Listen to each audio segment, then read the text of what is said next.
Hello everyone, welcome back to Medicology nursing services. आप सभी साथियों का आपके अपने YouTube channel Medicology nursing services में फिर से स्वागत है। सो फ्रेंड्स, जैसा कि आप सभी फ्यूचर नर्सिंग ऑफिसर्स को पता है, हम आपके लिए कंटिन्यूसली प्रीवियसली ईयर के क्वेश्चन पेपर को यहाँ पे सॉल्व करवा रहे हैं। और हमारा जो आज का क्लासेस आप सभी लोगों के लिए रहने वाला है वो 8th नंबर का क्लासेस रहने वाला है। इससे पहले 7 क्लासेस मैंने आप सभी लोगों के लिए कंडक्ट करवा दिया है।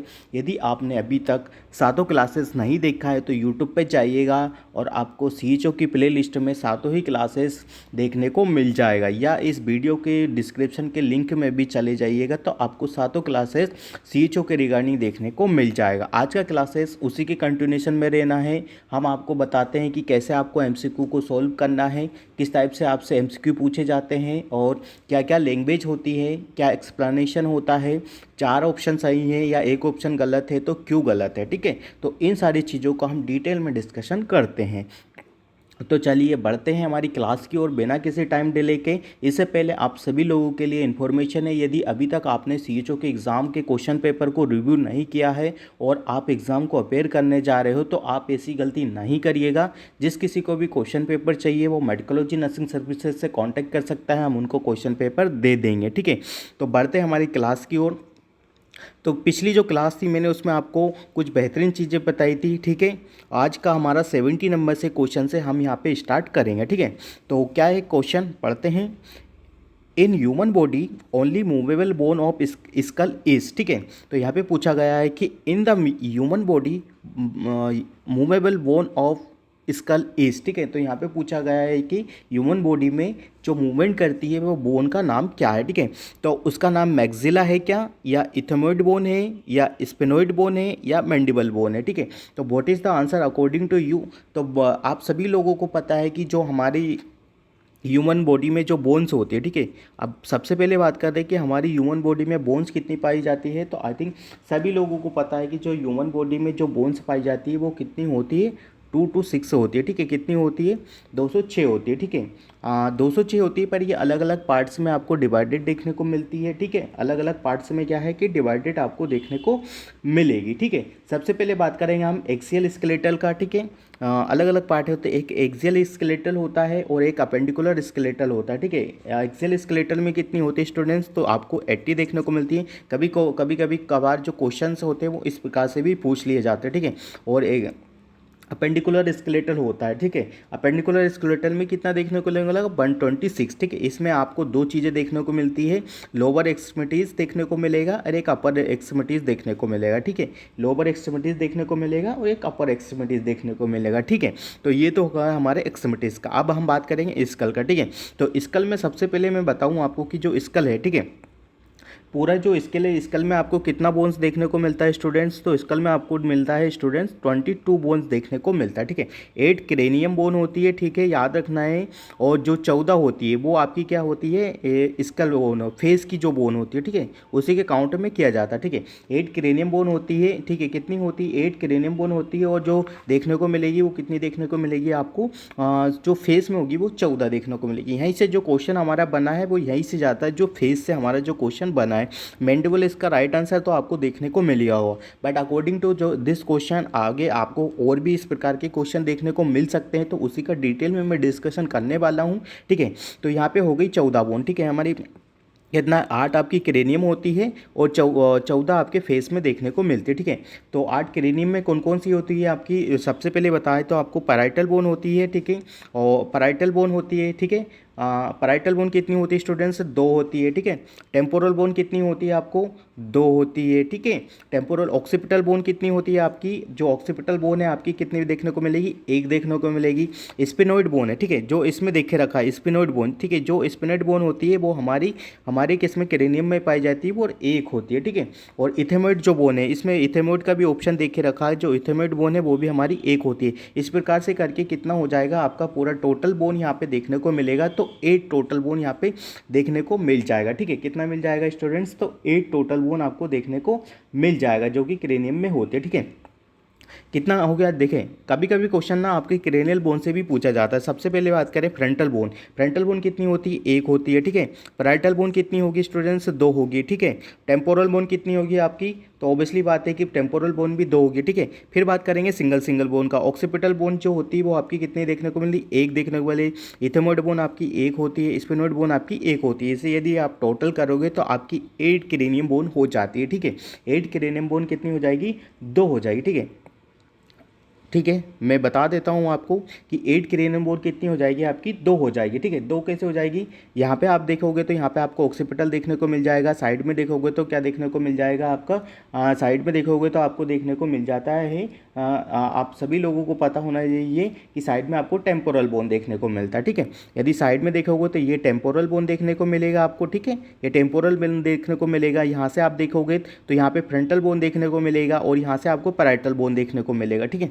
तो यहाँ पे आप पैराइटल बोन कितना होता है? दो होता है, ठीक है। टेम्पोरल बोन आपका दो हो गया, फ्रंटल बोन आपका एक हो गया, ऑक्सीपिटल बोन आपका एक हो गया, ठीक है। इस प्रकार से आप इस यहाँ पे जो देखने को मिलेगी आपको इथेमोइड देखने को मिलेगी और स्फेनोइड बोन देखने को मिलेगी, ठीक है।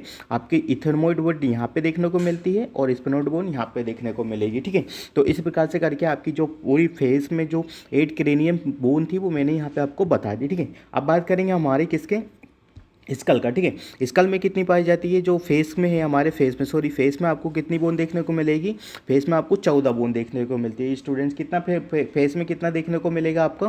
फेस में आपको 14 बोन यहाँ पे देखने को मिलेगा, ठीक है। 14 बोन कौन कौन सी होती है? तो 14 बोन का हम डिटेल में बता देते हैं कि जो 14 बोन होती है वो कौन कौन सी होगी, ठीक है। इसी में हमारा आंसर छुपा हुआ, ठीक है। सबसे पहले बात करेंगे हम नेसल का। नसल बोन होती है, ठीक है। जो नसल बोन होती है वो कितनी होती है? दो होती है, ठीक है, ध्यान रखना।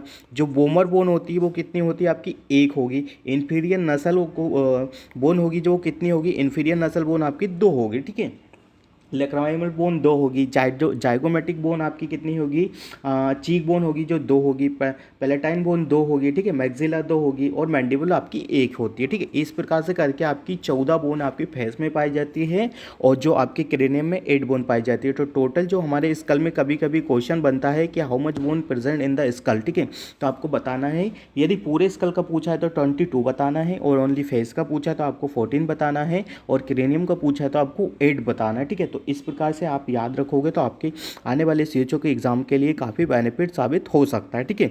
तो यहाँ पे जो हमारा आंसर जाता है और जो मैंडिबल बोन है, ठीक है। मैंडिबल जोन है जो यही एक जो बोन है जो कि मूवेबल होती है, ठीक है। इसको ध्यान रखना, जब भी आप खाना खाते हो, कुछ भी मुंह से चबाते हो तो च्यूइंग करते हो या सोलिंग करते हो तो भी आपकी जो पार्टिसिपेट करती है मूवमेंट के लिए वो मैंडिबल बोन होती है और ये एक सिंगल बोन ऐसी है जो कि मूवेबल होती है, ठीक है। चलिए, यहाँ से आपके एडिशनल पैरामीटर से भी यहाँ पे सोल्व हो गए, ठीक है। चलिए अब बात करते हैं हमारा स्टडी नेक्स्ट नंबर के क्वेश्चन का। The study of the muscular system finding function and the disease of the muscles is known as, ठीक है। तो यहाँ पे पूछा गया है भाई कि आपसे muscles, study of the muscles को क्या बोला जाता है? तो myology study of the muscles को बोला जाता है, ठीक है। क्या बोला जाता है? मायोलॉजी ऑफ द मसल्स को स्टडी बोला जाता है। माइकोलॉजी किसे बोला जाता है? माइकोलॉजी फंगाई को बोला जाता है, ठीक है। फंगाई वगैरह की स्टडी करने के लिए माइकोलॉजी बोला जाता है, ठीक है। तो आई होप दिस प्रकार की स्टडी आपको पता होना चाहिए, ठीक है। लॉजी जो शब्द लास्ट में लगता है तो दैट मीन्स की study about that particular specific region, ठीक है। 72 नंबर के क्वेश्चन का बात करेंगे कि क्या क्वेश्चन आपसे पूछा गया था? विच of the following hormone help in the secretion of the HCl from stomach, ठीक है। तो यहाँ पे पूछा गया है कि HCl से स्टोमक से कौन सा हार्मोन सिक्रेट होता है, ठीक है। गैस्ट्रिन होता है क्या? सेक्रेटिन होता है क्या? पेप्सिन होता है क्या? रेनिन होता है, ठीक है। तो हमारे HCl से, ठीक है। HCl कहाँ होता है? हमारे स्टोमक में प्रेजेंट होता है, ठीक है। अब सिंपल सी बात है, यदि HCl प्रेजेंट होगा तो कहाँ होगा? हमारे स्टोमक में होता है। तो ये हमारा स्टोमक हो गया, ठीक है। जो स्टोमक होता है ना स्टूडेंट्स, ये जे शेप्ड का रहता है। कभी कभी क्वेश्चन पूछा जाता है कौन से शेप्ड का रहता है, तो जे शेप्ड का रहता है। और इसमें यहाँ पे कार्डिया होता है। इसके पार्ट्स का बात करूँ, कार्डिया बॉडी और कार्डिया होगा, बॉडी होगा, फंडस होगा, ये पाइलोरस होगा, ठीक है। पाइलोरस भी दो टाइप का, एंट्रम पाइलोरस होता है और अलग पाइलोरस होता है, ठीक है। तो यहाँ पे देखने को मिलता है, ठीक है। गैसेस फ्लैटुलेंस वगैरह के लिए हेल्प करता है और यहाँ पे स्पिंचर पाया जाता है, ठीक है। स्पिंचर होता है, ये कार्डियक स्पिंचर होगा, ठीक है। यहाँ पे पाइलोरस स्पिंचर्स हो गए, ठीक है। तो यहाँ पे दोनों प्रकार के स्पिंचर्स पाए जाते हैं। एडिशनल पैरामीटर्स आप लोगों के साथ बताए जा रहे हैं। यदि आपसे कभी कभी पूछा जाता है कि पाइलोरस स्पिंचर प्रेजेंट बेयर, तो आप बता पाओगे कि पाइलोरस जो स्पिंचर होता है वो कहाँ पे पाया जाता है और कार्डियक स्पिंचर है वो कहाँ पे पाया जाता है, या आप इन लोगों को अच्छे से डिटेल में बता सकते हो। ठीक है, चलिए अब बात करते हैं हमारे जो गैस स्टोमक होता है, स्टोमक से जो एचसीएल होता है, ठीक है, एचसीएल होता है जो पैराइटल सेल से सीक्रेट होता है गैस्ट्रिन। ठीक है, तो ये गैस्ट्रिन तो राइट आंसर आपका चला जाएगा। ठीक है, तो according to this option the right one answer is going to the gastrin. ठीक है, जो कि पैराइटल सेल से होता है। ठीक है, पैराइटल सेल से क्या होता है, रेनिन भी होता है, पेप्सिन भी होता है। ठीक है, पेप्सिन क्या होता है, इनएक्टिव फॉर्म में होता है जो पेप्सिनोजन होता है, फिर पेप्सिनोजन को एक्टिव फॉर्म में लेके आया जाता है, पेप्सिन में कन्वर्ट कर दिया जाता है। ठीक है, जो रेनिन होता है जो कि क्या करता है, कंडक्ट होता है, जिसमें क्या कर जाता है कि ये भी बाद में चेंज हो जाता है। ठीक है, तो ये तीनों ही हार्मोन किस में पाए जाते हैं,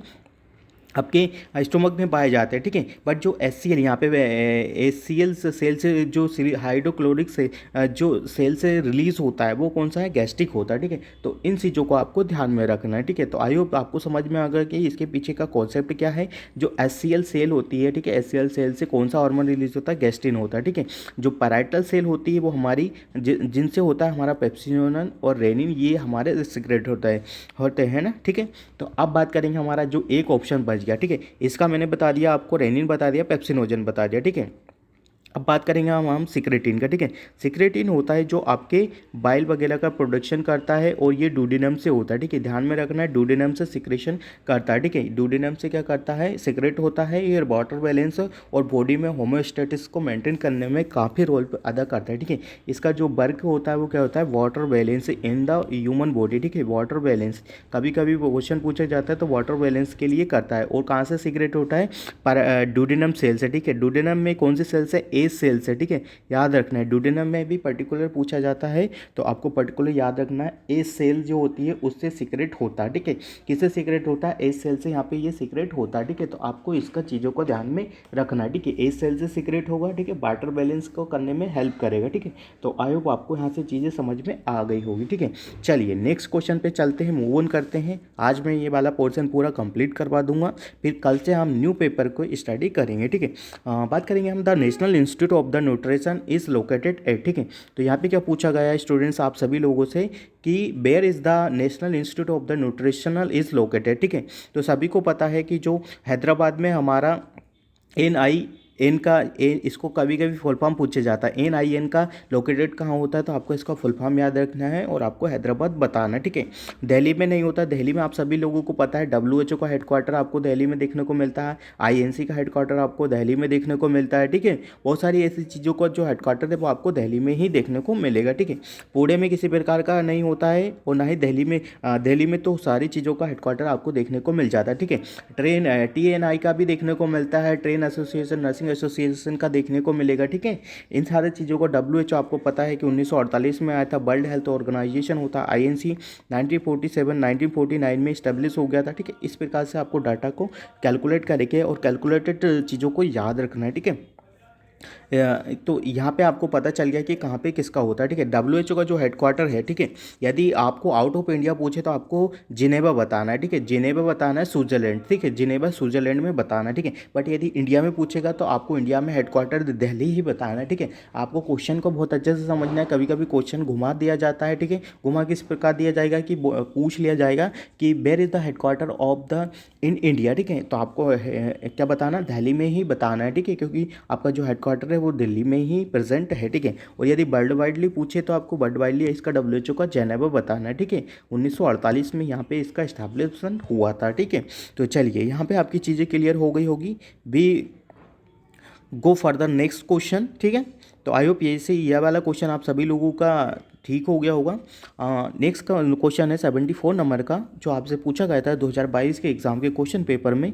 इन which of the following district of the Madhya Pradesh the Ratnapani क्या लिखा है, जहाँ Ratnapai wildlife sanctuary is located. ठीक है, तो यहाँ पे रायसेन में। ठीक है, रायसेन में एक किला है जहाँ पे ये बोला जाता है रत्नापानी का जो रत्नापानी वन्य जीव अभयारण्य स्थित होता है। ठीक है, किस में होता है, रायसेन में होता है, दमोह में नहीं होता है, ग्वालियर में नहीं होता, धार में नहीं होता। ओनली रायसेन ऐसा पर्सन है जो कि आपकी भोपाल से सम किलोमीटर दूर ही पाया जाता है। रायसेन एक डिस्ट्रिक्ट है जहाँ पे ये प्रेजेंट होता है। ठीक है, धुआंधार का पूछा जाता है, जबलपुर याद रखना है। धुआंधार का वजह रीवा का पूछना है हैं कि वाइट टाइगर प्रेजेंट होता है रीवा में। इस प्रकार की कुछ चीज़ें हैं कि जो कि आपको देखने को मिलती ही है, ठीक है। और कभी कभी एग्ज़ाम में आपसे जो कि करंट अफेयर के जो क्वेश्चन पूछे जाते हैं वो इसी प्रकार के क्वेश्चन यहाँ पे पूछे जाते हैं, ठीक है।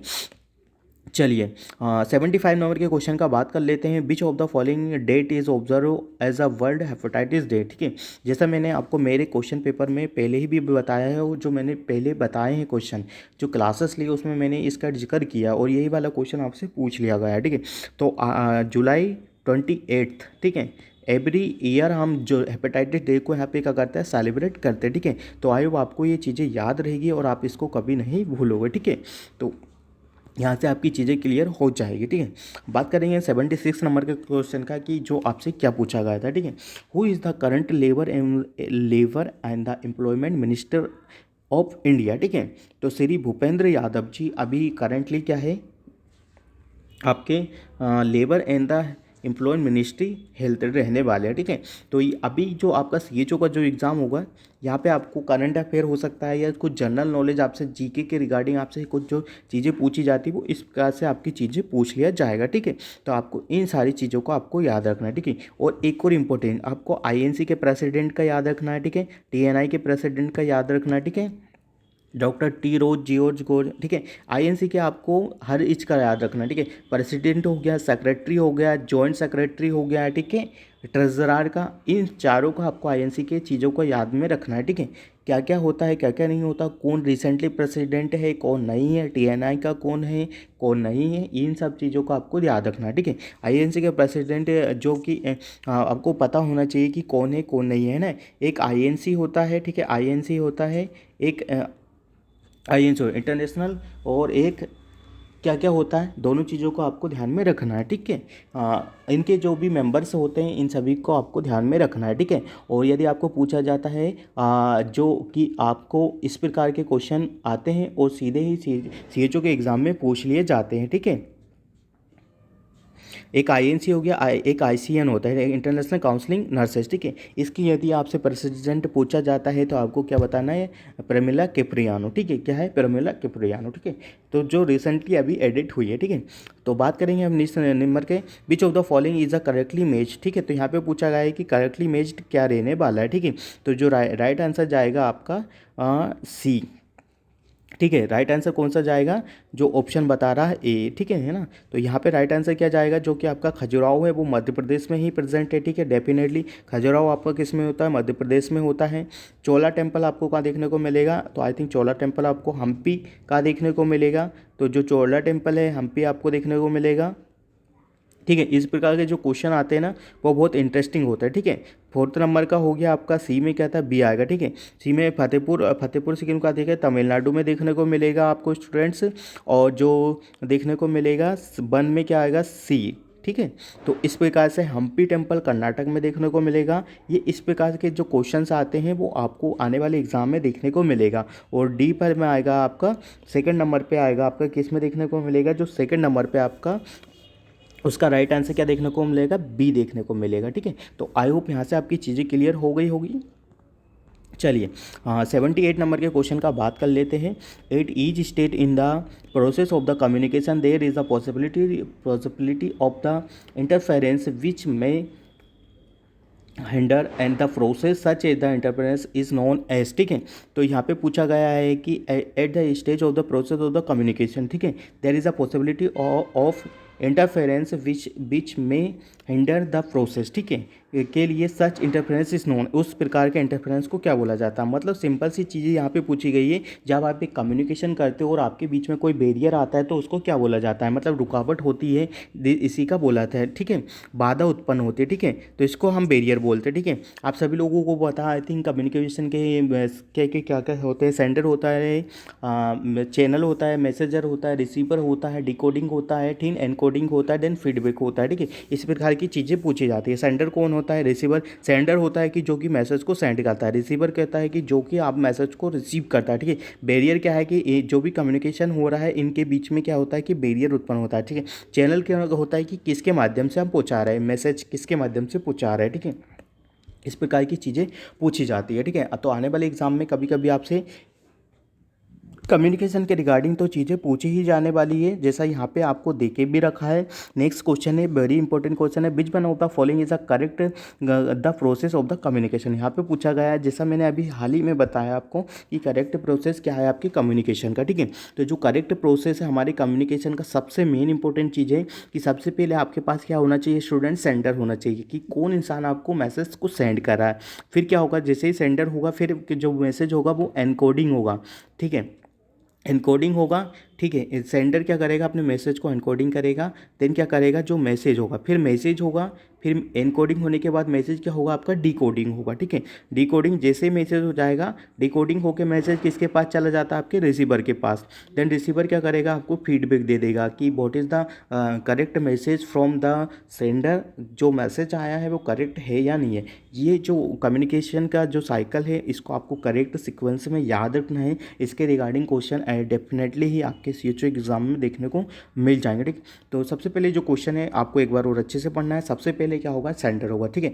सबसे पहले आप क्या कहते हैं कि यदि किसी को मैसेज पहुंचाना है, यदि आप भी किसी को मैसेज पहुंचाओगे तो आप क्या करोगे, ये लाइक आप एक सेंडर की तरह वर्क करते हो। फिर आपके जो मैसेज होते हैं वो एनकोडिंग होते हैं, फिर जो मैसेज हो गए, फिर एनकोडिंग होकर मैसेज, फिर डिकोडिंग हो गए, फिर रिसीवर के पास जाएंगे, देन रिसीवर आपको रिस्पॉन्स करेगा। Response is a final stage of the communication, ठीक है। देखें यहाँ पे कभी कभी इस प्रकार से what is the first step of the communication, तो आपको फर्स्ट स्टेप बताना है सेंडर, ठीक है। What is the last step of the communication, तो आपको बताना है फीडबैक, ठीक है।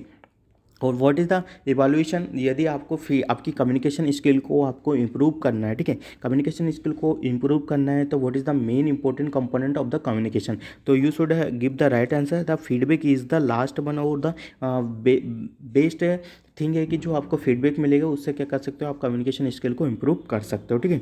तो आई होप यहाँ से आपकी कम्युनिकेशन स्किल के रिगार्डिंग चीज़ें यहाँ से क्लियर हो गई होगी, ठीक है। चलिए नेक्स्ट नंबर के क्वेश्चन का बात कर लेते हैं। 80 नंबर के क्वेश्चन का बात करेंगे हम। A strategy commonly used to improve therapeutic communication skill is called as, ठीक है, तो एक्टिव लिसनिंग, ठीक है। तो यहाँ पे कम्युनिकेशन के रिगार्डिंग 3 क्वेश्चन आपसे पूछे गए हैं, ठीक है। और यहाँ पे से नेक्स्ट क्वेश्चन क्या है कि भाई कौन सी स्ट्रेटजी है जो कॉमनली यूज्ड करते हैं to improve the therapeutic communication skill, ठीक है। तो जैसा मैंने बताया कि जैसे ही आपको फीडबैक मिलेगा तो आपको सबसे पहले क्या करना है, लिसन करना है। एक्टिव लिसनिंग आपके लिए होना चाहिए, ठीक है। सबसे बेस्ट इंपॉर्टेंट चीज़ है जो एक्टिव लिसनिंग होगा, ठीक है। फीडबैक जैसे ही देगा आप उसको सुनेंगे कि what is the your mistake, what is the your error, तो देन आपको पता लग जाएगा कि हाँ भाई हमें एक्टिव लिसनिंग करना पड़ेगा, तभी जाके आप क्या कहेंगे कि आपकी जो एक कम्युनिकेशन स्किल है वो बेस्ट हो पाएगी, ठीक है। चलिए विच of the following is the correctly match, ठीक है। यहाँ पे अगेन आपसे क्वेश्चन पूछा गया है, मैच होने वाला क्वेश्चन यहाँ पे फिर से पूछा गया है, ठीक है। तो यहाँ पे क्या है, मास कम्युनिकेशन, ठीक है। तो जो मास कम्युनिकेशन होगा वो किस में देखने को मिलेगा, आपको न्यूज़पेपर में देखने को मिलेगा, ठीक है। मास कम्युनिकेशन न्यूज़पेपर में देखने को मिलेगा, ठीक है। और नॉन वर्बल कम्युनिकेशन किससे होगा, आई कॉन्टेक्ट होगा। वर्बल कम्युनिकेशन किससे होगा भैया, बोलेगा जब। और ट्रांसपर्सनल कम्युनिकेशन प्रेयर, ठीक है। तो इन सब चीज़ों को आपको ध्यान में रखना, ठीक है। सिंपल सा है, यदि मास कम्युनिकेशन होगा तो आप किसी न्यूज़पेपर से ही मास कम्युनिकेशन कर सकते हो। मास कम्युनिकेशन डैट मीन कि सभी लोगों को बता रहे हो, ठीक है, वो मास कम्युनिकेशन के अंडर में आपका आ जाएगा, ठीक है। और नॉन वर्बल कम्युनिकेशन होगा, नॉन वर्बल कम्युनिकेशन किस में आएगा, आई कॉन्टेक्ट से, मतलब विदाउट स्पीकिंग आप लोग क्या करेंगे, कम्युनिकेट कर पाएंगे, ठीक है। वर्बल कम्युनिकेशन होगा, वर्बल कम्युनिकेशन तभी हो पाएगा जब आप स्पीक करेंगे या आप बोलेंगे, ठीक है। और ट्रांसपर्सनल कम्युनिकेशन होता है प्रेयर से, जो कि हम विशेष वगैरह करते हैं, ठीक है। तो इस प्रकार के क्वेश्चन भी यदि आते हैं तो आप सॉल्व कर पाओगे। कम्युनिकेशन के रिगार्डिंग यहाँ पे 4 से 5 क्वेश्चन हो गए और आपके आने वाले एग्जाम में 2 से 3 क्वेश्चन भी आ सकते हैं। तो you should be prepare for this communication, ठीक है। तो आप इसको और भी अच्छे से डिटेल में पढ़ लेना, बट आई थिंक मैंने यहाँ पे सारी चीज़ें क्लियर करवा दी है। फिर भी आपको किसी को डाउट्स होता है बिल्कुल आप इसको बहुत अच्छे से पढ़ लेना, ठीक है।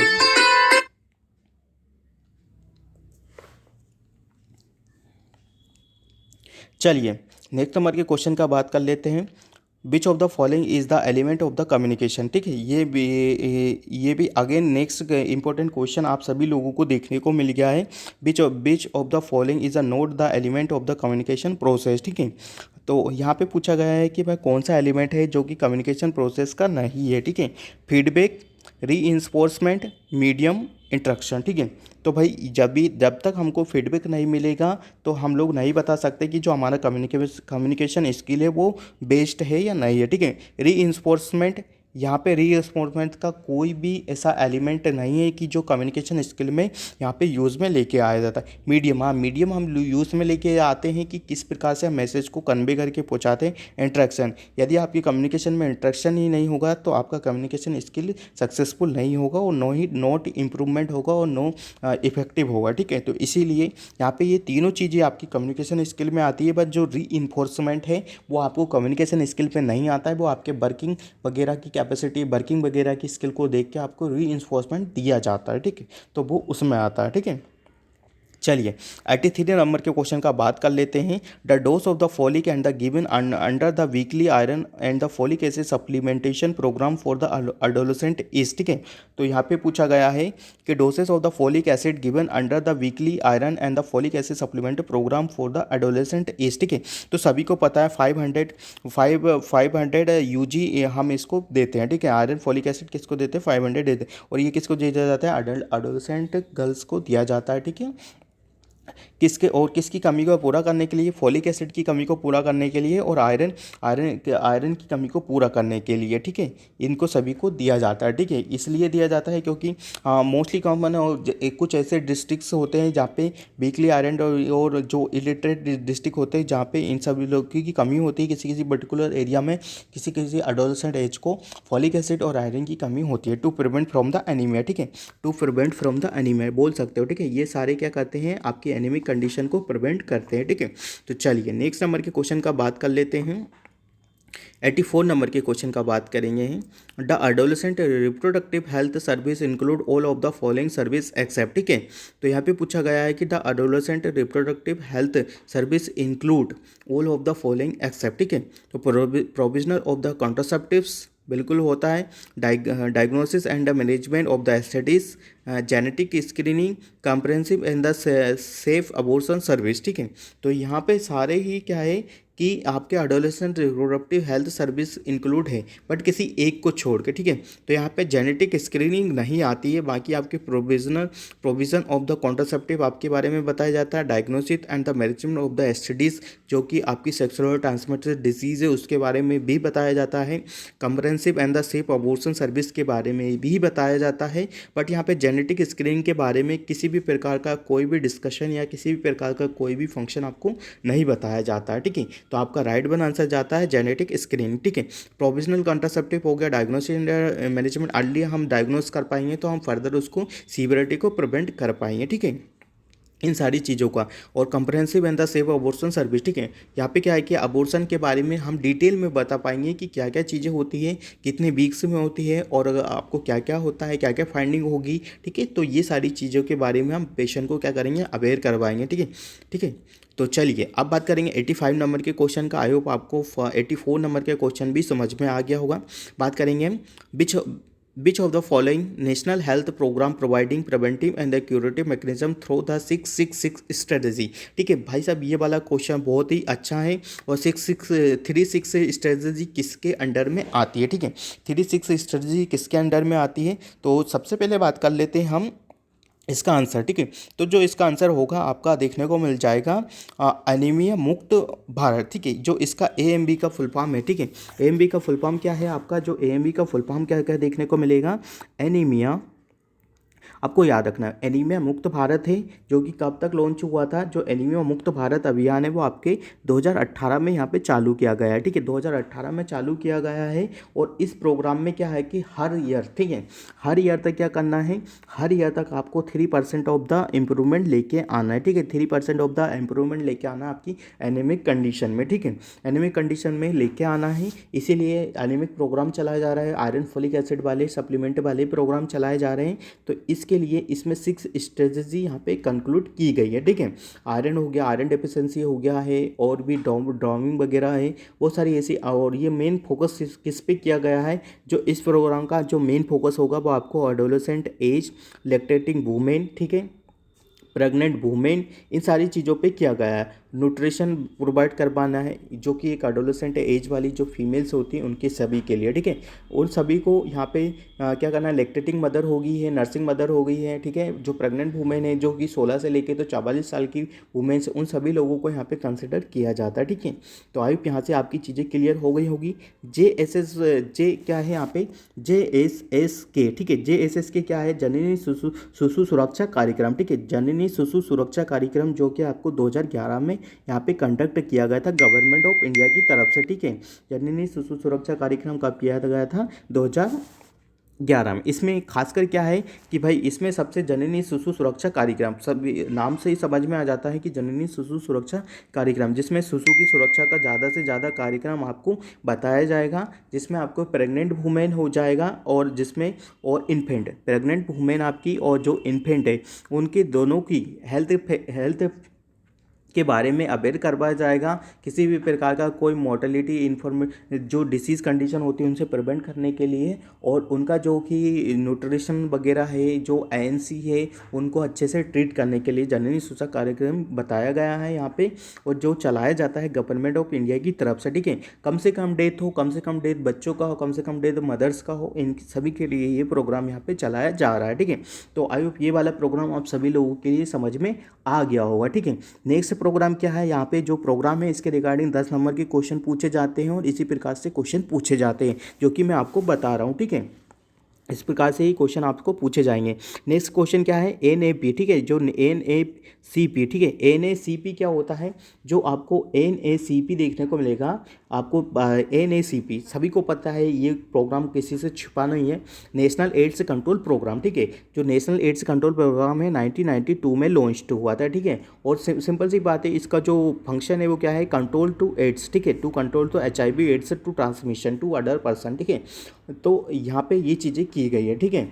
और इसका 80% हमको क्या करना है, कवर करना है 2025 से लेके तो 2026 तक, ठीक है। ये आपको गोल भी याद रखना है। कभी कभी पर्सन क्या करता है, जो एग्जामिनर होता है वो आपसे गोल पूछ लिया जाएगा कि 2025 से लेके तो 2026 तक हमें कितना % एड्स के पेशेंट को कंट्रोल में करना है। तो आपको बताना है भाई कि हमें 80% ऑफ द पेशेंट को यहाँ पे कंट्रोल में करना है through the HIV AIDS control programme, ठीक है। तो यहाँ पे इसका चीज़ें का यहाँ पे क्लियर हो गया। अब बात करेंगे हम NPCCD, ठीक है, NPPCD, ठीक है, नेशनल प्रिवेंशन क्या है, नेशनल प्रिवेंशन, ठीक है। इसका क्या फुल फॉर्म है, इसका याद रखना है आपको कि जो NNPPCP होता है, नेशनल प्रिवेंशन कंट्रोल, नेशनल हो गया national programme prevention programme for control deafness, ठीक है। इसके रिगार्डिंग है, डेफनेस के रिगार्डिंग ये प्रोग्राम आपसे रन करवाया जाता है, ठीक है। और ये प्रोग्राम कब आया था आपका, 2006 से लेके तो 2007 में लॉन्च किया था, ठीक है। डेफनेस के रिगार्डिंग है तो आप सभी लोगों को पता है कि हेयरिंग वगैरह को यहाँ पे इम्प्रूवमेंट किया जाएगा। डेफनेस के रिगार्डिंग है तो उन सारी इंस्ट्रूमेंट और उन सारे की हेल्थ फैसिलिटीज़ के बारे में पेशेंट को अवगत कराया जाएगा, मतलब अवेयरनेस पेशेंट के थ्रू प्रोवाइड करवाई जाएगी, ठीक है। तो यहाँ पे जो हमारा क्वेश्चन है और इसके साथ में एडिशनल जितने भी पैरामीटर्स है जो प्रोग्राम के रिगार्डिंग आपके जो 10 नंबर के क्वेश्चन आएंगे ना स्टूडेंट्स, वो यहीं से आएंगे, ठीक है। क्वेश्चन सेम नहीं आ सकता, बट जो एक्सप्लेनेशन जो आपको मैं बता रहा हूँ उससे बाहर कुछ भी नहीं जा सकता, इतना आप मान के चलिएगा, ठीक है। चलिए 86 नंबर के क्वेश्चन का बात कर लेते हैं। 86 नंबर के क्वेश्चन क्या है, under the mission Parivar Vikas which of the following initiative promote family planning and the kit are the being distributed through the ASHA for the newly married couple, ठीक है। तो भाई यहाँ पे पूछा गया है कि अंडर द मिशन परिवार विकास, ठीक है, यहाँ पे पूछा गया है अंडर द मिशन परिवार विकास, ठीक है। क्या पूछा गया है, अंडर द मिशन परिवार विकास, ठीक है, जो कि एक प्रोग्राम था 2016 में लॉन्च हुआ था, ठीक है, 2016 में लॉन्च हुआ था। और इसका मेनली पर्पज़ क्या था कि कॉन्ट्रासेप्टिव मेथड को यहाँ पे अवेयर करवाना है थ्रू किसके थ्रू, आशा के थ्रू करवाना है, और किसको करवाना है, न्यूली मैरिड कपल को, ठीक है। तो इसमें क्या देते हैं, नई पहली, सारथी, नया जीवन, नया सवेरा, ठीक है। तो नई पहली जो होती है वो हम यहाँ पे लेके आते हैं, ठीक है। नई पहली क्या होता है कि एक जो पहल चलाई गई है जिसमें कॉन्ट्रासेप्टिव पिल्स वगैरह प्रोवाइड करवाई जाती है, ठीक है। क्या करवाई जाती है, कॉन्ट्रासेप्टिव पिल्स वगैरह प्रोवाइड करवाई जाती है, ठीक है। इस सब चीज़ों को ध्यान में रखे हुए फैमिली प्लानिंग पे ज़्यादा फोकस किया गया है, जिसमें कॉन्ट्रासेप्टिव पिल्स को यहाँ पे लेके आया, ठीक है।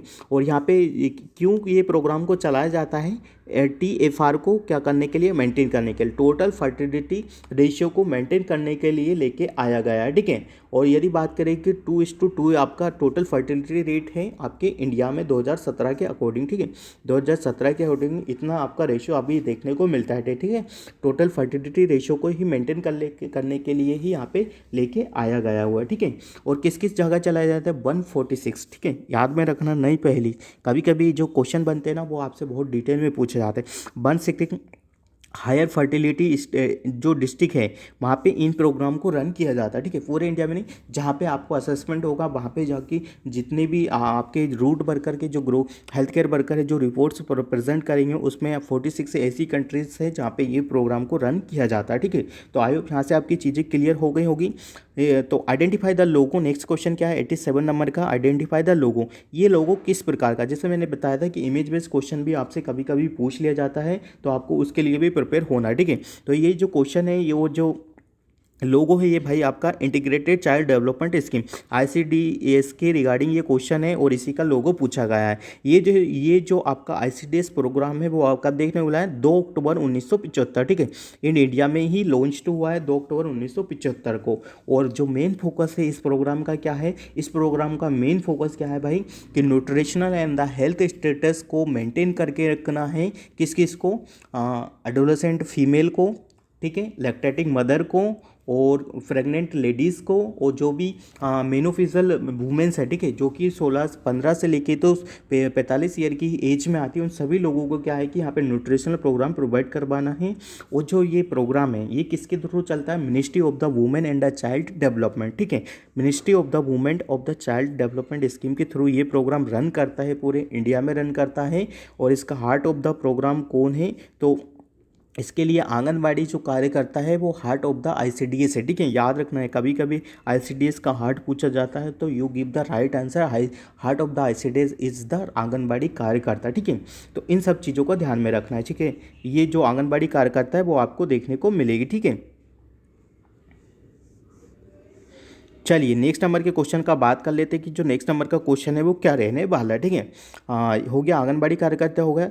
फिर इसके बाद यहाँ पे जो ऑप्शन है हमारे, ऑप्शन क्या क्या देखने को मिलेगा, ऑप्शन है नेक्स्ट है नवजात शिशु सुरक्षा कार्यक्रम, ठीक है। तो भाई जो नवजात शिशु सुरक्षा कार्यक्रम, ठीक है, नवजात शिशु सुरक्षा कार्यक्रम ये 2009 में आपका इस्टेब्लिश हुआ, ठीक है। कब हुआ स्टूडेंट्स, तो ये आपका 2009 में आपका इस्टेब्लिश हुआ है, ठीक है। कब हुआ है, 2009 में, ठीक है। ये 2009 में आया है। और 2009 में क्यों आया है, क्योंकि ये ज़्यादातर ये फेटल इन्फेंट नवजात जितने भी शिशु इन्फेंट फर्टिलिटी रेट ज़्यादा बढ़ रही थी उसको कम करने के लिए नवजात शिशु सुरक्षा कार्यक्रम यहाँ पे लेके आया गया है, ठीक है। नवजात शिशु सुरक्षा कार्यक्रम लेके आया गया है जिसमें क्या है कि आपको सेक्स रेशियो को मेंटेन करना है, ठीक है। सेक्स रेशियो को मेंटेन करना है, डैट मीन्स कि भाई आपके सेक्स रेशियो को मेंटेन करना है, क्योंकि अभी मेल और फीमेल का जो सेक्स रेशियो है वो बहुत ही गड़बड़ है, ठीक है। गड़बड़ डैट मीन्स कि यदि मैं आपसे बात करूँ, यदि हमारा सेक्स रेशियो हमारे इंडिया का रिसेंटली 2023 का बात करें तो कितना देखने को मिलेगा, तो जो सेक्स रेशियो वो इंडिया का आपको देखने को मिलेगा 120 फीमेल है और आपको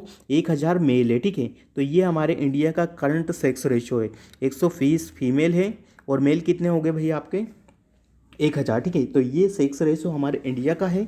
अब मैं बात करता हूँ आपको हमारे MP का, ठीक है। तो MP का यदि सेक्स रेशियो को यदि पूछना जाए, ठीक है, तो यदि MP का जो सेक्स रेशियो है वो अकॉर्डिंग टू डाटा 131 क्या देखने को मिलेंगी आपकी फीमेल और 1000 मेल है, ठीक है। ये हमारे करंट क्या है इंडिया का सेक्स रेशियो, ठीक है। ये याद रखना है, ठीक है। इंडिया में किसका, MP स्टेट का, क्योंकि आप MP का CHO का एग्जाम देने वाले हो तो हो सकता है इस प्रकार से डाटा आपसे पूछ लिया जाएगा, ठीक है। तो ये डाटा आप सभी लोगों को देखने को मिलेगा, ठीक है। ये अर्बन हेल्थ का है भी, रूरल हेल्थ का भी है, आपको दोनों ही देखने हैं, ठीक है। यदि मैं ये आपका अर्बन का हो गया, ठीक है। 1985 आपको किस में देखने को मिलेगा भाई, ये आपके रूरल वगैरह का देखने को मिलता है, ठीक है। रूरल और अर्बन का दोनों का कॉमन नहीं आता है, बट आपसे हाँ एवरेज में पूछ लिया जाएगा कि MP का आपको सेक्स रेशियो कितना है, तो आपको बताना है जो MP का सेक्स रेशियो हमको देखने को मिलेगा, टोटल MP का सेक्स रेशियो देखने को मिलता है 131 पे कितना है, 1000 मेल है, ठीक है। मतलब यहाँ पे फीमेल्स की संख्या बहुत ही कम है, ठीक है। और सबसे लोअर कैटेगरी में हमारा MP आता है सेक्स रेशियो के मामले में, ठीक है। और बात करें सबसे हाईएस्ट डिस्ट्रिक्ट और सबसे हाईएस्ट स्टेट कौन सा है, तो केरला, ठीक है भाई। केरला एक ऐसा राज्य है जहाँ पे आपको देखने को मिलता है 158 से लेके तो 100 तक, इतना यहाँ पे 1005 8 यहाँ पे फीमेल्स है, कितने पे 1000 मेल पे, ठीक है। तो यहाँ पे यदि हाईएस्ट रेशियो इन इंडिया पूछा जाता है तो आपको केरला स्टेट बताना है, ठीक है। चलिए यहाँ से ये वाला क्वेश्चन भी डील हो गया। अब बात करेंगे जननी शिशु सुरक्षा कार्यक्रम। जननी शिशु सुरक्षा कार्यक्रम, सभी लोगों को पता है कि जननी शिशु सुरक्षा जो कार्यक्रम है वो कब आया है। जो जननी शिशु सुरक्षा कार्यक्रम है वो आपको 2011 में देखने को मिला, ठीक है, 2011 में देखने को मिला है। और इसमें खासकर जो इसका फंक्शन है, ठीक है, इसका फंक्शन मैं बता देता हूँ। इसको प्रेग्नेंट वुमेन, लैक्टेटिंग वुमेन को यहाँ पे ज़्यादा से ज़्यादा ऑब्जर्व किया गया है, जिसमें क्या है कि जो प्रेग्नेंट वुमेन है, ठीक है, जो प्रेग्नेंट वुमेन है जिनकी डिलीवरी होने वाली होती है उनको caseless public health facilities provide करवाना है टिल डिलीवरी। और टिल डिलीवरी के बाद आफ्टर डिलीवरी भी 3 to 7 डेज तक हॉस्पिटल में रखना है, प्रॉपर न्यूट्रिशन देना है। इस प्रकार की जो जननी शिशु सुरक्षा कार्यक्रम है वो इसके अंडर में आता है। यदि फंक्शन पूछा जाता है तो फंक्शन भी आप सभी लोगों के सामने डील में कर दिया है। आयुष्मान भारत सभी को पता है 2018 में आया है, ठीक है। और सभी को पता है कि हेल्थ फैसिलिटीज़ में आपको ट्रीटमेंट वगैरह के लिए 5 लाख तक का ट्रीटमेंट यहाँ पे free of cost government of India की तरफ से दिया जाता है, ठीक है। तो यहाँ से चीज़ें क्लियर हो गई, ठीक है। 88 नंबर के क्वेश्चन का बात कर लेते हैं कि 88 नंबर के जो क्वेश्चन है वो क्या है, क्या पूछा गया है, ठीक है। 88 नंबर का जो क्वेश्चन है हमारा, ठीक है, 88 नंबर का जो क्वेश्चन है क्या है, the ministry of the health and the family welfare under the mission Parivar विकास बाद the launch the new contraceptive, ठीक है। यहाँ पे पूछा गया है कि मिशन परिवार के रिगार्डिंग यहाँ पे 5 नंबर के यहाँ पे कॉन्ट्रासेप्टिव्स के रिगार्डिंग क्वेश्चन बनेंगे, ठीक है। The ministry of the health and the family welfare under the mission Parivar Vikas has launch the 2 new contraceptive and the injectable contraceptives and the contraceptive pills these are, ठीक है। एक तो इंजेक्टेबल है और एक क्या है ओरल कॉन्ट्रासेप्टिव पिल्स है। वो कौन सी है जो न्यूली अभी गवर्नमेंट ऑफ इंडिया और देखा जाए तो ministry of the health and family welfare programme की तरफ से यहाँ पे लागू की गई है, ठीक है। अंतरा एंड द छाया है क्या, मित्रा एंड द साहेली है क्या, या छाया एंड द साहेली क्या, या अंतरा एंड द मित्रा है क्या, ठीक है। तो यहाँ पे यदि क्वेश्चन पूछा जाता है और आपको राइट आंसर देना है अंतरा एंड द छाया, ठीक है। अब बात करेंगे कि what is the Antara and what is the Chhaya, ठीक है। सबसे पहले बात करते हैं स्टूडेंट हम अंतरा। अंतरा जो है ना एक इंजेक्टेबल फॉर्म में है, ठीक है। क्या है अंतरा जो है एक इंजेक्टेबल फॉर्म में आती है, ठीक है। अंतरा एक क्या है इंजेक्टेबल फॉर्म में आती है, जिसमें क्या होता है कि 3 मंथ तक हम क्या कर सकते हैं, इसमें प्रेगनेंसी को क्या कर सकते हैं, अवॉइड कर सकते हैं, ठीक है। इंजेक्टेबल फॉर्म में आएगी, ठीक है। अंतरा क्या है एक इंजेक्टेबल फॉर्म में आता है, ठीक है। आपको याद रखना है MAP है, ठीक है। ये इंजेक्टेबल फॉर्म में आती है और हम इसका इंजेक्शन इंट्रामस्कुलरली लगाते हैं, ठीक है। इंट्रामस्कुलरली लगाते हैं, इंजेक्टेबल फॉर्म में आती है। और जो छाया है वो आपकी क्या है कि ओरल कॉन्ट्रासेप्टिव पिल्स है, ठीक है। ये ओरली दी जाती है, ठीक है। तो यहाँ पे आपका जो आंसर है वो राइट आंसर आपका अंतरा एंड द छाया यहाँ पे करेक्ट आंसर हो जाता है। बिना किसी टाइम डिले के आपका जो आंसर है वो यहाँ पे क्रिएट हो जाता है, ठीक है। अंतरा और जो छाया है वो आपकी कॉन्ट्रासेप्टिव्स है जो कि आपको आने वाले एग्जाम में किसी भी प्रकार में देखने को मिल सकती है, ठीक है। तो इन सब चीज़ों को ध्यान में रखिएगा। न्यू जो कॉन्ट्रासेप्टिव पिल्स वगैरह आ रही है वो आपको देखने को मिलती है, ठीक है। चलिए नेक्स्ट नंबर के क्वेश्चन का बात कर लेते हैं। नेक्स्ट नंबर का क्वेश्चन क्या है, 89 नंबर के question, which of the following scheme और programme come under the ministry of the health and the family welfare except, ठीक है। एनीमिया मुक्त भारत, जैसा मैंने बताया अभी हाल ही में बताया कि एनीमिया मुक्त भारत आपको उसमें देखने को मिलेगा, ठीक है। उसको बता दिया 2000 किस में देखने को मिलेगा, 2018 में आया है। और 6 हिस्टेरिसी वाली डिसीज़ पे हमको इसको ज़्यादा से ज़्यादा फोकस करना है to prevent from the happening to anaemic women, ठीक है, उनको बचाने के लिए, ठीक है। यूनिवर्सल इम्यूनाइजेशन प्रोग्राम, जैसा मैंने हाल ही में बता दिया था कि आपको यूनिवर्सल इम्यूनाइजेशन प्रोग्राम 1885 में देखने को मिला है, जिसमें हम बच्चों को प्रॉपर तरीके से इम्यूनाइज करते हैं। BCG, hepatitis B vaccine, polio virus, रीबल, measles, hepatitis, measles, mumps, rubella, इन सभी का टीका हम बच्चों को लगाया जाता है, ठीक है। इम्यूनाइज करते हैं, ठीक है। और इम्यूनाइजेशन शेड्यूल के रिगार्डिंग आपको चीज़ें बहुत अच्छे से पढ़ के जाना है, आने वाले एग्जाम में आपको पूछी ही जाएगी। तो 89 नंबर के क्वेश्चन का जो राइट आंसर जाता है पोषण अभियान, ठीक है। विच of the following scheme for the under the ministry of the health पर नहीं है, ठीक है। पोषण अभियान उसके अंडर में नहीं आता है। एनीमिक मुक्त भारत आपके ministry of the health family welfare programme के अंडर में आता है। यूनिवर्सल इम्यूनाइजेशन प्रोग्राम भी आता है। जननी शिशु सुरक्षा कार्यक्रम भी आपके उसी के अंडर में आता है, ठीक है। और तीनों चारों प्रोग्राम का मैंने आपको बहुत बेहतरीन तरीके से डिटेल में डिस्कशन कर दिया है। अब इसके रिगार्डिंग आपसे कोई भी एरर यहाँ पे नहीं होगा, ठीक है। चलिए नेक्स्ट नंबर की बात करते हैं 90 नंबर के क्वेश्चन। आज मैं इस क्वेश्चन पेपर को पूरा ही कंप्लीटली आप सभी लोगों के सामने क्या कर दूंगा, फिनिश कर दूंगा। फिर आपको किसी भी प्रकार का कोई भी यहाँ पे डाउट्स नहीं होगा, ठीक है। सारे क्वेश्चन पेपर आप सभी लोगों के सामने डील कर दिए जाएंगे, ठीक है। धीरे धीरे सारे क्वेश्चन पेपर क्या कर दिए जाएंगे, डील कर दिए जाएंगे। Which of the following service for the all pregnant women include under Janani Suraksha Karyakram accept, ठीक है। देखिए अगेन आपसे प्रोग्राम के रिगार्डिंग लैंग्वेज बना के क्वेश्चन पूछ लिया गया है। और क्वेश्चन क्या है, जैसा मैंने हाल ही में बताया था, शिशु सुरक्षा में अभी बताया था कि हमको 3 से 7 दिन तक वुमेन्स को हॉस्पिटलाइज करना है, क्योंकि हॉस्पिटलाइज करना है फॉर द डाइट्स, ठीक है, उसके लिए। तो यहाँ पे पूछा है यदि सिजेरियन सेक्शन हुआ है तो हमें उसको 3 दिन तक क्या करना है, डाइट पे रखना है, ठीक है, हॉस्पिटल डाइट पे रखना है, free diet for the 3 days तक, ठीक है। ये इसका विच of the following service for the all pregnant women, ठीक है, इसके लिए ये पर्पस यहाँ पे लागू होता है, ठीक है। फ्री डायग्नोस्टिक नहीं होता, फ्री ब्लड रिक्वायर नहीं होता, फ्री ड्रग नहीं होता, ठीक है, but free diet for the 3 day for the caesarean section delivery, ठीक है। सिजेरियन सेक्शन डिलीवरी में 1500 ml तक आपका ब्लड लॉस हो सकता है, ठीक है, वेरी सीवियर हो सकता है, ठीक है। नॉर्मल डिलीवरी में यदि 500 है तो ब्लड लॉस हो सकता है, तो मान के चलना है। इस प्रकार से आपको चीज़ें भी याद में रखना है, ठीक है। चलिए नेक्स्ट नंबर के क्वेश्चन का बात करेंगे हम। इंडिया 91 नंबर का क्वेश्चन है, India in the beach of the following stage in the demographic cycle, ठीक है। तो इंडिया है जो कि कौन सी डेमोग्राफिक साइकिल स्टेज पे है अभी, ठीक है। तो ये क्वेश्चन बहुत ही इंपॉर्टेंट है और इसको डिटेल में बताने के लिए आप सभी लोगों को बता देते हैं कि इंडिया जो हमारा है वो कौन सी स्टेज में, ठीक है। तो इंडिया हमारे लेस एक्सपेंडेंसी स्टेज में आता है, ठीक है। किसमें आता है, लेट एक्सपेंडेंसी स्टेज में हमारा इंडिया अभी रिसेंटली ही आया हुआ है, काफ़ी दिनों से ये रन में है, ठीक है। अर्ली एक्सपेंडिचर होती है, लेट एक्सपेंडिंग होती है, लो स्टेशनरी होता है, एक हाई स्टेशनरी होता है, ठीक है। एक लो स्टेशनरी होगा स्टूडेंट्स, एक हाई स्टेशनरी होगा, एक लो स्टेशनरी होगा, ठीक है। तीनों तरफ की अलग अलग चीज़ें यहाँ पे पूछी जाती है, तो आपको उन सब चीज़ों को ध्यान में रखना है कि कौन कौन सी स्टेज यहाँ पे देखने को मिलती है, ठीक है। तो सबसे पहले बात करेंगे हम किसका, अर्ली एक्सपेंडिंग, लेट एक्सपेंडिंग, लो स्टेशनरी और एक हाई स्टेशनरी, ठीक है। तो यहाँ पे यदि मैं इंडिया का बात करूँ, जो हमारा इंडिया है, सबसे पहले बात करेंगे हम अर्ली, ठीक है, जो आता है 4 कॉलम आप बनाइएगा। इस प्रकार से मैं आपको बता दूंगा कि इस प्रकार से आपको कॉलम को यहाँ पे बनाना पड़ेगा, ठीक है। तो सबसे पहले होगा क्या आता है, सबसे पहले आता है हाई स्टेशनरी, जो नीचे से, ठीक है। हाई स्टेशनरी में क्या होता है कि जो आपकी बर्थ रेट होती है और जो डेथ रेट होती है, ठीक है, birth rate and the death rate दोनों ही क्या होती है, हाई होती है, ठीक है।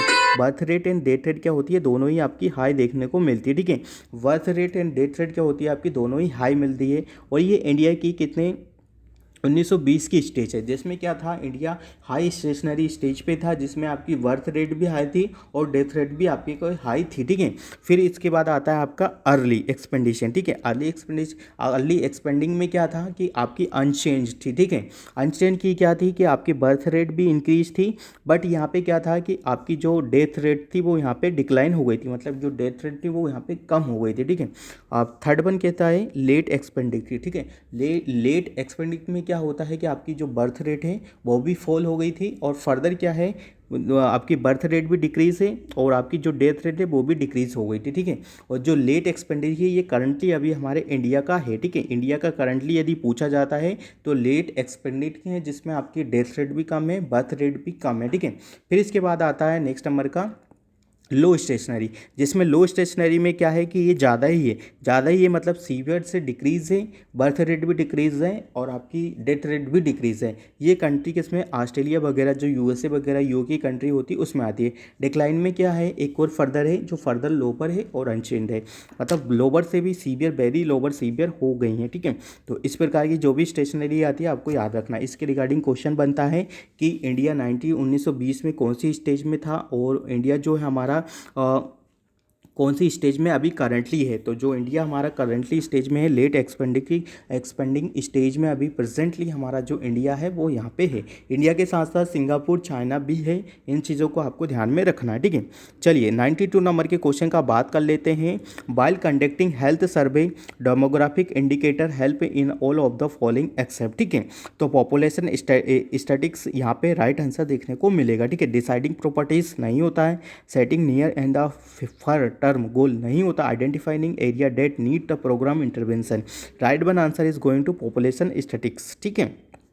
चलिए, there are the 95 female and the 95 male in the village, the ratio of the number of the female per 1000 mail is called as. तो इसको हम बोलते हैं सेक्स रेशो। जैसा मैंने हाल ही में बताया था कि हमारा जो केरला है वो इंडिया का फर्स्ट कंट्री है, फर्स्ट स्टेट है जिसमें आपको हाईएस्ट सेक्स रेशो देखने को मिलता है। ठीक है, चलिए 94 नंबर के क्वेश्चन का बात कर लेते हैं। Number of the death from the causes occurring among the female population of the giving geographical area during the given year of the 1000 population live birth occurring among the population of the giving geographical area during the same year population। ठीक है, 1 लाख की population पे कितने बच्चे का होता है, तो इसको क्या बोलते हैं, मेटरनल मोटिलिटी रेट होता है। कभी भी आप मेटरनल मोटिलिटी रेट को काउंटिंग करोगे और इसका फॉर्मूला को यूज़ में लेके आओगे तो हमेशा याद रखना है कि पर 1000 तो होता है आपके बर्थ का, और कितना होता है कि जो मदर्स रहती है वो कितनी होती है,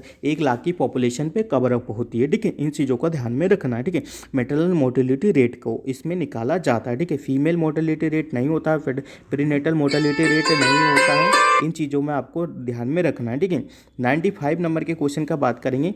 population change has 3 component except. ठीक है, तो यहाँ पे क्या है, population change has 3 component except. ठीक है, birth rate, migration, death rate, morbidity. ठीक है, तो यहाँ पे जो आंसर जाता है वो मोर्बिडिटी राइट आंसर आपका जाने वाला है। ठीक है, आपका पॉपुलेशन चेंज 3 कंपोनेंट है, तो पॉपुलेशन में बर्थ रेट भी आता है, माइग्रेशन भी आता है और आपका डेथ रेट भी आता है। मोर्बिडिटी इज अ एक्सेप्ट है। ठीक है, ये आपके उसमें कंपोनेंट में देखने को मिलता है। ठीक है, 3 घटक के अनुसार जनसंख्या परिवर्तन होता है, सिवाय एक के नहीं होता। ठीक है, तो मोर्बिडिटी में नहीं होता। ठीक है, आप इन सब चीज़ों को ध्यान में रखना है। ठीक है, 96 नंबर के क्वेश्चन का बात कर लेते हैं। A measure of the relation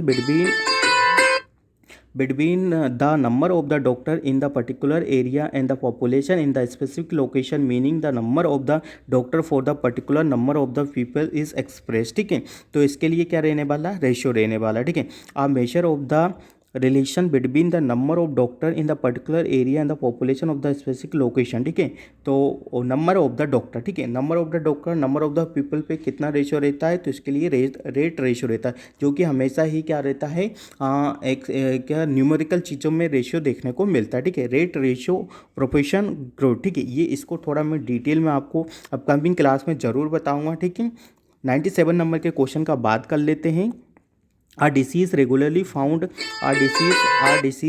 found among the particular people or in the certain area is known as। ठीक है, तो a disease regularly found among the particular people, और इसमें क्या देखने को मिलेगा, तो एंडेमिक। ठीक है, किसी भी पर्टिकुलर एरिया में हो रहा है तो इसको हम एंडेमिक बोलेंगे। ठीक है, पैंडेमिक आप लोगों को पता है कि वर्ल्ड वाइडली होता है, स्पोरेडिक होता है, किसी किसी क्षेत्र में होता है। ठीक है, और एंडेमिक होता है जियोग्राफिकल एरिया में। ठीक है, तो यहाँ से राइट आंसर आप सभी लोगों का यहाँ पे चला जाएगा। ये जो भी अभी लास्ट के जो क्वेश्चन है, टाइम के अकॉर्डिंग मैं थोड़ा फास्ट कर रहा हूँ, इसको मैं नेक्स्ट अपकमिंग जो क्लास है उसके सामने मैं आपको बता दूंगा। ठीक है, the care provide by the community health centre to the population belong to which level of the health care. ठीक है, तो जो भी कम्युनिटी हेल्थ पे जो केयर प्रोवाइड करवाई जाती है वो सेकेंडरी केयर बच्चों को प्रोवाइड करवाई जाती है, जितने भी पेशेंट्स वगैरह आते हैं सभी को प्रोवाइड करवाई जाती है। ठीक है, 99 नंबर के क्वेश्चन का बात कर लेते हैं। The process in which there is a continuously suturing of the factor determine the occurrence of the distribution of the disease।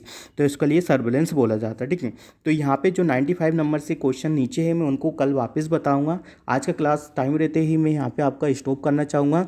तो हम मिलेंगे नेक्स्ट क्लास में, जब तक आप वीडियो को लिंक ज़्यादा से ज़्यादा बच्चों को शेयर कर दीजिएगा। नेक्स्ट क्लास कल हो जाएगा, कल आपको ये वाला क्वेश्चन पेपर भी कंप्लीट हो जाएगा। तो thank you so much guys, keep watching us, keep supporting us.